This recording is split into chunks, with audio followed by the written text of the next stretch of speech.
My doctor told me I was pregnant, but I couldn't feel any joy. As a female werewolf, I can't tolerate my husband's infidelity. Even though he's the future leader of the Crystal Blood Pack, I will never forgive him.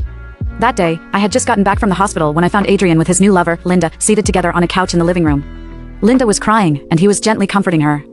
Seeing him so tender with her, I was consumed with hurt. I clenched my fists, trying to keep the tears at bay. Adrian's anger-filled eyes shifted to me. He yelled, "How dare you come back? How dare you bully Linda?" "What? What are you talking about?" His expression became more ferocious. "Oh, please. You make me sick." Unable to bear further humiliation and not wanting to shed tears in front of another woman, I covered my mouth and hurried to my bedroom. There, I opened my nightstand drawer and pulled out the divorce agreement I'd prepared a few months ago, after the first time Adrian mistreated me for Linda. Back then, I wanted to give our marriage a second chance. I had hoped that getting pregnant might win his heart. But I'd been wrong to hope. I ran my thumb over the bold letters on the divorce agreement and whispered to myself, he will never mark me as his mate. He will always humiliate me for his lover, which means he won't accept my babies either. I have no choice but to go through with it for the sake of my children. I wiped my tears, signed the paper, then sat on the bed, staring blankly, trying to absorb what I'd just done. After a few moments, Adrian burst into the room. I quickly shoved the agreement into the drawer and stood. At Adrian, I stammered, watching him lock the door. Before I could say anything more, he stormed towards me and shoved me onto the bed. "Do you think you're going to be the Luna of this pack?" I tried to squirm away from him, but he locked my hands above my head. "Don't forget how you set me up to marry you in the first place." He began to undress me. Despite being held by his powerful arms, I resisted and yelled. "No!" I shouted, still struggling. "Please stop." Roughly, he kissed my neck. "You stop. Stop pretending. This is what you wanted, and you ruined my life." As the weight of his accusation settled, I stopped struggling and met his gaze. "Then let's get a divorce." Adrian froze at the word divorce. He pulled back from my neck and glared at me. "Do you even know what you're saying?" he asked, releasing his grip on my hands. As he did, I quickly brought my arms to my chest. He stared at me, waiting for an answer.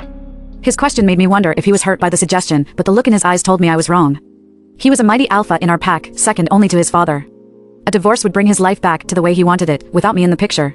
How could he feel anything but relief? I burst into tears. "Let's get a divorce," I repeated. Deep lines formed between his thick brows. "Boring," he muttered, moving away from me and rising from the bed. "You're nothing but a nuisance." I struggled to stand up. "I'm not kidding. I'm serious." To prove it, I opened the drawer and pulled out the divorce agreement LD prepared months ago. "What's that?" he asked, grimacing. I handed him the papers. "I've signed them. I'm no longer your wife." Adrian snatched the papers from me, gave them a quick glance, then threw them aside. He grabbed me by the neck, his jaw clenched in anger. I tried to pry his hands off me, but he tightened his grip, the pressure on my neck growing unbearable. Through gritted teeth, he spat, "What do you take me for? Do you think you can do whatever you want?" Struggling to stay calm, I managed to say, "I'll leave the Crystal Blood Pack." His hand moved from my neck to my jaw, and a cruel smirk spread across his face. "Where would a wolfless werewolf like you go? Who would take you in?" I looked into his eyes, full of hatred. I was the only one he despised, even though he had another woman. So why did he still want to hold on to me? If he loved her, why not release me? These past 2 years had been a nightmare. I had tried everything to please him, but he never noticed. His cruelty overshadowed every ounce of love I had given him. Despite knowing he didn't love me, I still hoped he would one day return to me or at least acknowledge my love. I stayed in this marriage because I thought one day we would have a happy family with our children, he interrupted, glaring. "Do you honestly think I would let you carry my heir, you foolish woman? Stop dreaming about something that will never happen." Shocked, I gaped at him. I knew then that I couldn't let him know about my pregnancy. My babies would be mine alone. I would raise them with love, not his hatred. He pressed his fingers harder into my jaw. "What? Cat got your tongue?" he sneered. Gathering my courage, I said, "Why don't you just sign the papers?" His eyes darkened. "You think I won't sign?" I stared back at him, my chin raised defiantly, though my heart was racing.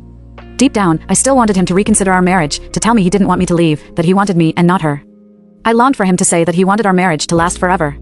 Instead, he released his grip and stepped back. With a snort, he grabbed the divorce papers from the floor.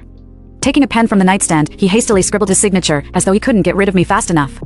I watched his hand move across the paper, then looked at his face. There was no regret, only indifference.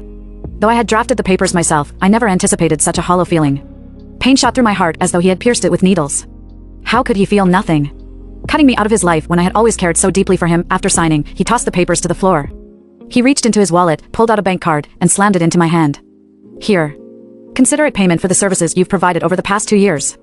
My eyes filled with tears, but I refused to let them fall as he turned and left the room. I stared down at the card, his cruel words ringing in my ears. I had given him my heart and my trust, only for him to treat me as nothing more than a convenience. The sharp edge of the card dug into my palm. I didn't know how long I stood there, lost in thought, as memories of our time together flooded my mind. Slowly, I placed my hand on my stomach and whispered, "I'm sorry. I have to take you both away from your father to protect you." I set the bank card on the nightstand and began packing a suitcase, wiping away tears as I worked. He had mocked my love and used me for bed service. "I will never forget this," Adrian Miller said, closing the latch on the bag.